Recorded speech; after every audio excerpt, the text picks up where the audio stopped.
years in federal prison. This verdict was eventually overturned by the U.S. Supreme Court, but that didn't help Ali in the meantime. Even before being indicted, he was stripped of his titles and his passport was taken away. The boxing establishment had kicked Ali out of prize fighting at the peak of his career. I'm actually too good for my time. I'm too fast. I'm too superior in ability and speed, and they just have to get rid of me. And the reasons that I'm out is nothing to feel bad about. I wasn't caught, you know, somewheres with somebody's wife. I didn't rob a bank. I didn't do nothing morally wrong. You broke a law, though. Broke what law? You refused induction. There wasn't no law breaking no law. My religion teaches me not to take part in no war. And that wasn't breaking no law. Howard Cosell was one of the few white journalists to defend Ali at the time of the court action. But in time, the media began to portray the boxer's exile from the ring in a more sympathetic fashion. He became a frequent and much appreciated anti-war spokesman on our restive college campuses. An insight into the nature of his sacrifice is found in James Earl Jones' stage portrayal of Jack Johnson, America's first great black heavyweight. Ali happened to see this play during his exile and strongly identified with the main character. Ali had come backstage, and he said, "Come out here a minute." And he said, "Where were you standing?" I said, "Right there." He took the position. He said, "Now go out in the audience."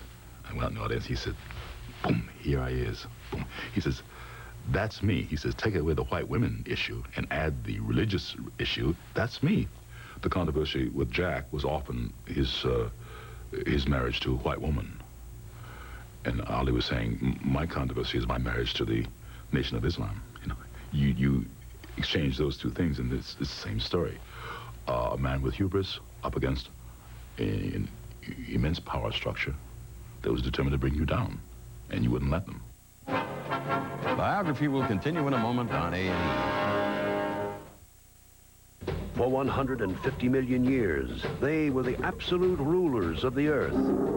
Now available for the first time on video cassette, A&E's epic miniseries, Dinosaur, the biggest story ever told. Hosted by Walter Cronkite, this spectacular journey through time is a wonderful gift and a true collector's item. This 4-part deluxe box set is yours for only $69.95 plus shipping and handling. To order, call 1-800-423-1212. It's happening. Some people are climbing out of their imports and getting into the 1992 Buick Regal sedan. Why? One simple, overwhelming consideration. Quality. Buick quality. It's something you might want to get into yourself. Regal from Buick. The new symbol for quality in America and beyond. Discover the spectacle of life among those who inhabit the kingdom of the wild. Thursday on A&E. This. Say, how about something sizzling, saucy, plus a little something sweet? It's Chi-Chi's Chajita Enchilada Special. Something sizzling, saucy, and sweet for just $6.99. So, what do you say? See? A celebration of food.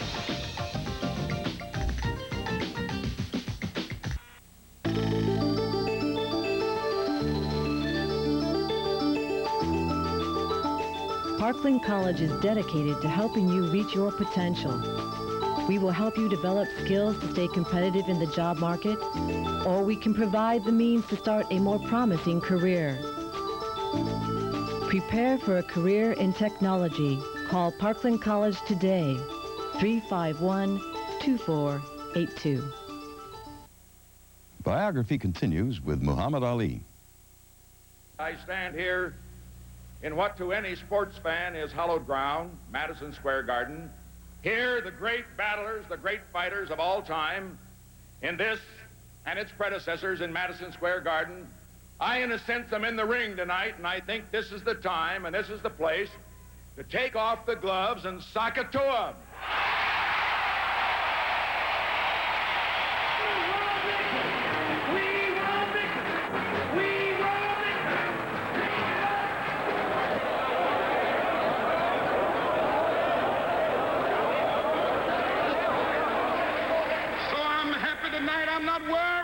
about anything. I'm not fearing any man. Mine eyes have seen the glory of the coming of the Lord. With Martin Luther King's assassination in Memphis, the decade of the 60s came to an end in disillusionment. The general feeling at the time was, in the black community at least, was of intense anger. In fact, I cannot think of an angrier year in black America than 1968. I mean, everybody was intensely mad about something. One happy note was that Ali had married 17-year-old Belinda Boyd in 1967. Raised in the Muslim faith, Belinda became a devoted wife and mother who stood by her husband, unconcerned about his loss of earning power, never even expecting him to return to boxing. Ali spoke at over 200 college campuses and gained popularity with students. I'm real humble, and I'm thankful to be here. It's such a high seat of learning, and I'm just a boxer when most boxers can't even talk. You couldn't invite Joe Frazier or George Foreman.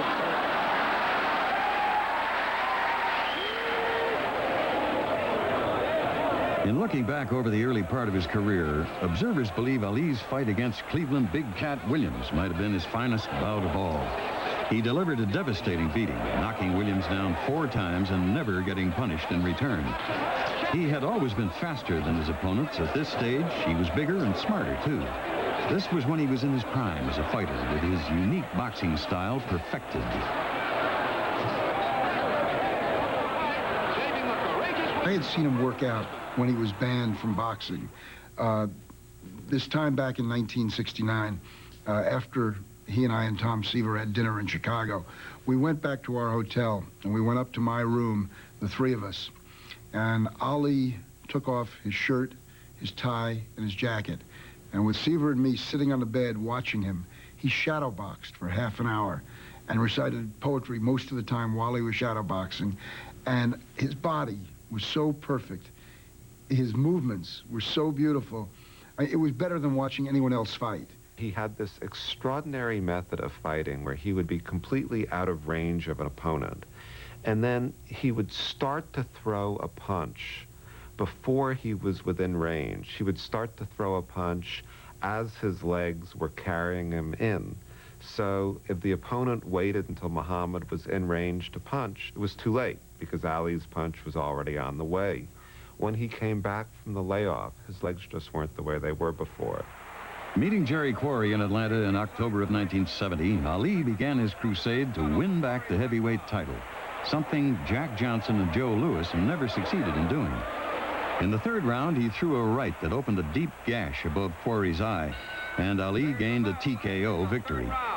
The elite of Black America were in the arena that night, dressed in their best, all there to celebrate the return of the man Reggie Jackson called the King of the Athletes.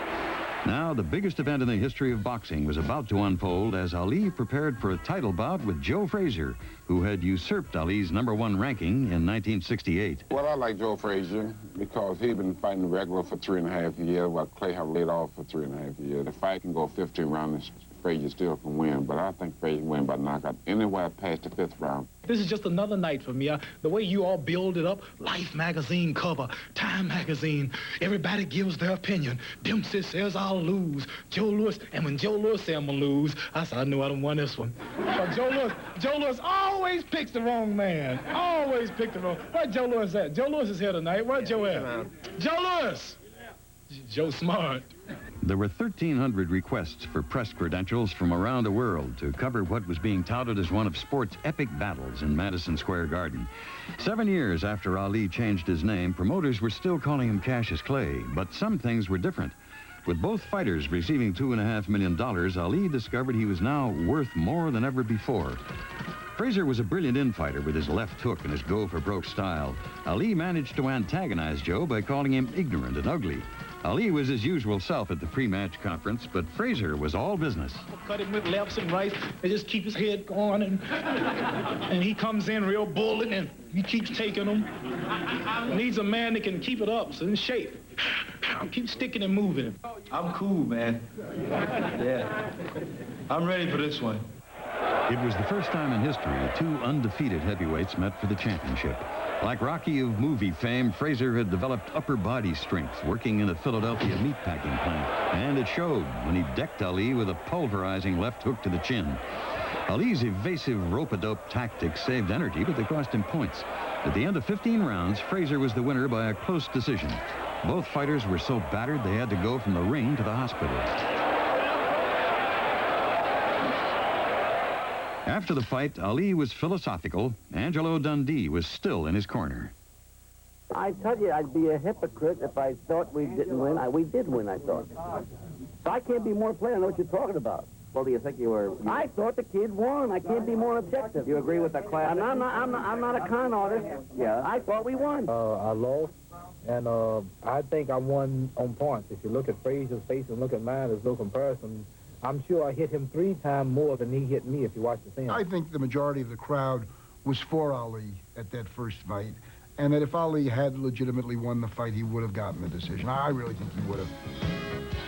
Ali's rivalry with Frazier, comprising 3 momentous bouts, proved to be the centerpiece of his career and one of sport's all-time great duels.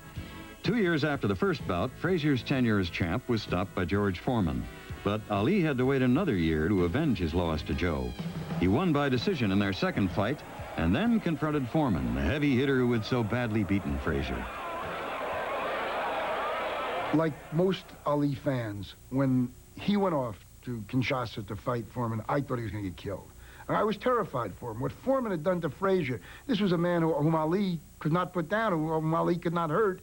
And Foreman had destroyed him like he was a baby.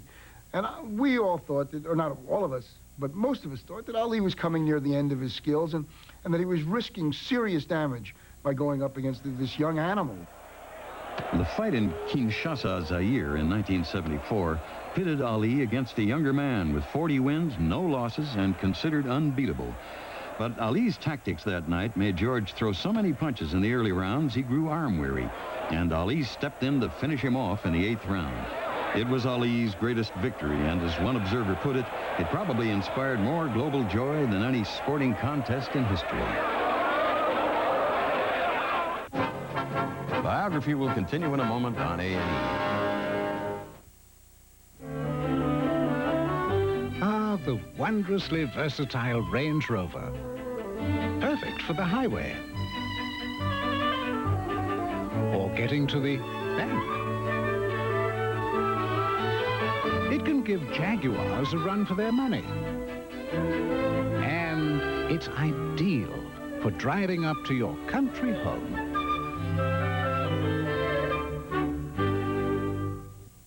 I got a call from one of those other long-distance companies, you know, save big time. Leave AT&T, so I say, I don't pay a lot with AT&T. Thank you. My call waiting clicks. This is funny. It's so weird. It's another long-distance company. So, I mean, can you imagine? I'm like, hello? Well, no, I already have a good deal. Could you hold? I already tried you guys once, remember? Could you hold? Well, I didn't say big last time. It's still there. Give me a break. They're just not AT&T. Are they, booby? They're big. Most awesome creatures ever. I really feel tingly all over. I feel, No. Never heard of this one. More ferocious than my sister. Ugh. I love the Jurassic period.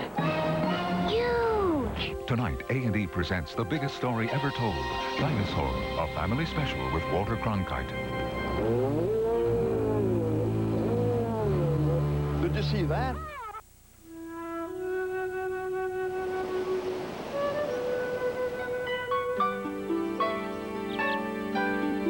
The future belongs to the young. But its promise rests in all our hands today.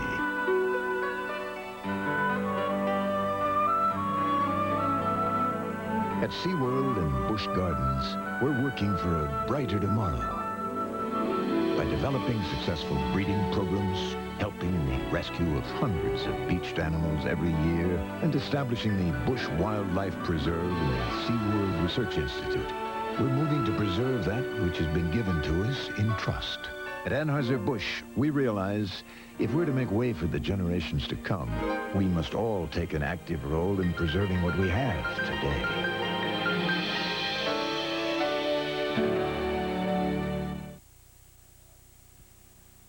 Biography Biography continues with Muhammad Ali. The greatest fight of all time, started from scratch. 4 years, my job was taken, wasn't allowed to fight. Came back and beat Joe Frazier. Then I beat Ken Norton. And the showdown was George Foreman. I annihilated, knocked out George Foreman. If you had told the public that Muhammad Ali would knock out George Foreman, they said you're crazy. And now here I sit before your eyes. Ali went to a Muslim country and was in his usual form, drumming up support. If you Malaysians, if you root for Joe Bugner, you root against Malaysia. When you challenge Muhammad Ali, you challenge Malaysia. When you root for Bugner, you root for the enemy of Ali. Joe Frazier, borrowing a page from his tormentor's book, made an unannounced visit to Ali's training camp in Kuala Lumpur. This prompted Ali to put aside his preparations for Joe Bugner.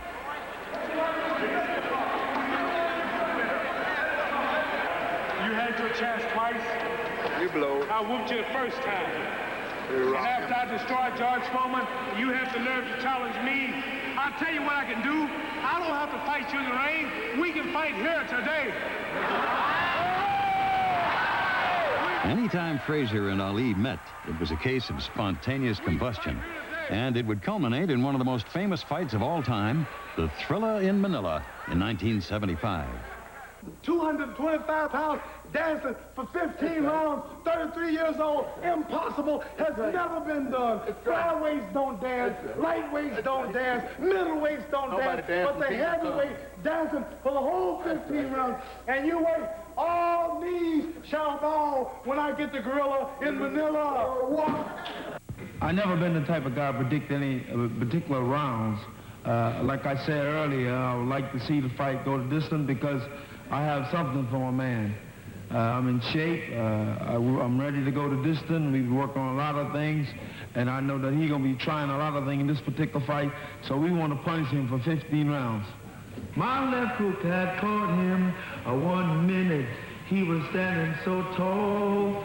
The next second, he began to fall. It was a first round knockout. One punch and then first round knockout. And he was out until the count of 10.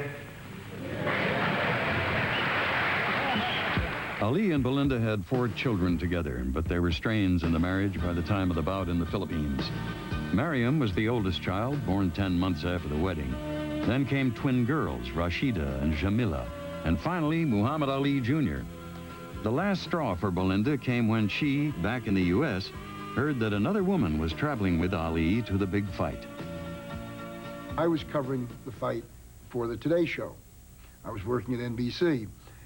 And we had set up this interview. It was very early in the morning, like maybe 6, 7 a.m. in the morning, and word came that his wife, Belinda, had arrived at the airport and that she was coming to the hotel. We knew that Veronica, his next wife, was, if not living in the same suite, she was at least somewhere nearby. Belinda came in the door, and he stood up, greeted her, and the two of them disappeared into the bedroom without a word to any of the rest of us.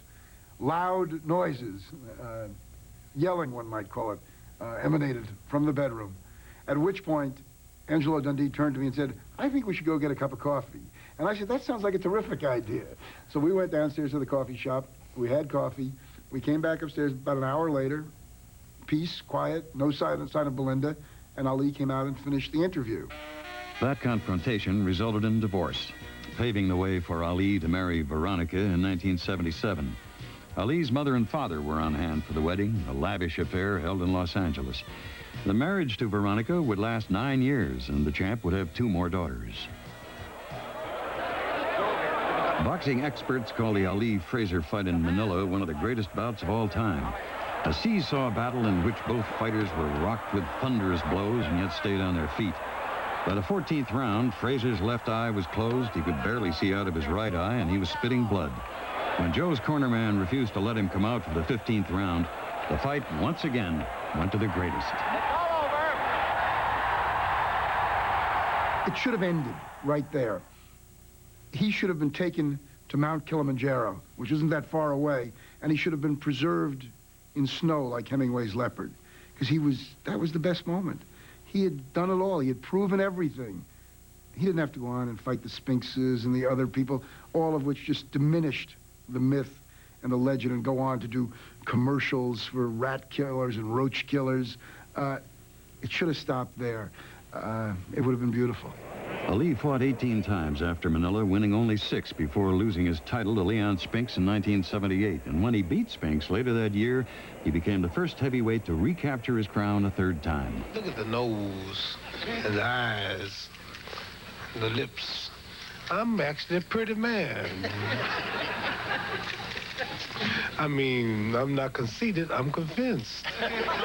So that's why I'm so lucky today to be here, able to make these boasts, and now forever champion, to get away clean, to come back and get out and be able to say, I'm the first black man to win and get out clean. I'm happy to be getting out. I mean, it's been hell. Ali had been taking blows to the head and the body since age 12, and punches from sparring partners were just as real as hits from opponents in the ring. Even as he made 2 vain attempts to come back from retirement, losing badly both to Larry Holmes and Trevor Berbick, Ali was developing Parkinson's syndrome, a nerve problem caused by damage to the stem portion of his brain. Though not life-threatening, the condition produced visible changes in Ali's public persona and caused him to accept the inevitable departure from boxing. What do you think about it all? Father Time caught. Father Time caught you? Once you get past the speech problem with Muhammad, once you get used to his speech, which comes fairly quickly, you can relate to Muhammad like anybody else. He does all the things in normal living. Ali's life after boxing would be close to normal, thanks to medication, his own positive attitude, and the support from his extended family. Ali never lost touch with the offspring from his marriages. His support arrangements for former spouses were magnanimous, and he felt a sincere bond with all of his children. Belinda's children grew up aware of their father's affections, but deprived of his presence in their lives. So did Hannah and Laila, the daughters of Ali and Veronica. There were 2 girls born to women outside of marriage, Mia and Kalia, and Ali never denied responsibility for their support. Lonnie Williams, Ali's 4th wife, grew up across the street from him back in Louisville. They were married in 1986. Living on a farm in Michigan, Ali draws strength, companionship, and admiration from the girl next door. Muhammad's wife said something to me when I started writing the book, and I think it's true. She said, the moment I think I understand Muhammad completely, he turns around and does something that proves me wrong. I got more experience. I'm a world champion. I'm ranked as the greatest champion of all times. This man's ranked number 5 in the world. I'm not ranked number 5. I'm not just a champion. I'm ranked as the greatest champion of all times. And he will fall in the round he called. He will fall in the round he called. So whatever round he said I'm going, that's round he's going.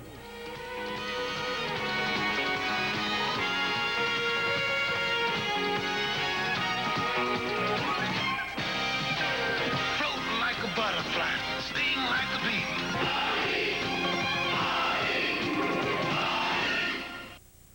I feel old physically and young mentally. I don't think he has regrets. I don't think he has regrets. I don't think he should have regrets. We have the regrets. We are sorry because he's not perfect anymore. But he knows the price he paid, and he knows what he was paying it for. I'm still the greatest of all time. It is a given that in the boxing business, in the fight business, you can hurt yourself. You can suffer permanent or temporary damage to the brain or the body or whatever. That is just one of the risks you take. You just don't want to see it happen to Ali because he's an icon, because he's a hero, because he did what he did in the mid and the late 60s. You don't want to see bad things happen to somebody you think is good. And even today, you think of Ali as being somebody who stood up for what he believed, at a time when it would cost him the most. At the ACE Awards, I had the pleasure of introducing all the champions. And the audience, the full auditorium of people, were patient to wait for me to finish each name before they applauded, until his, and I think I didn't even get his name started. He won the heavyweight championship 3 times, and he may be the most popular boxer of all times. Here's the immortal Muhammad Ali.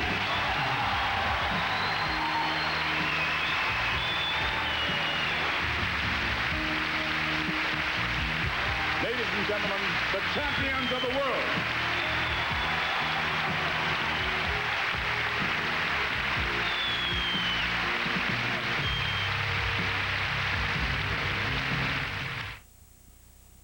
Although his battle with a debilitating illness has slowed him down in recent years, Muhammad Ali still retains his trademark wit. Speaking of his illness, he has said, "If I was in perfect health, people would be afraid of me. They thought I was Superman. Now they can say he's human like us." No way, Ali. To your fans, you are and you'll always be one of a kind. I'm Peter Graves for A&E. Until next time on Biography.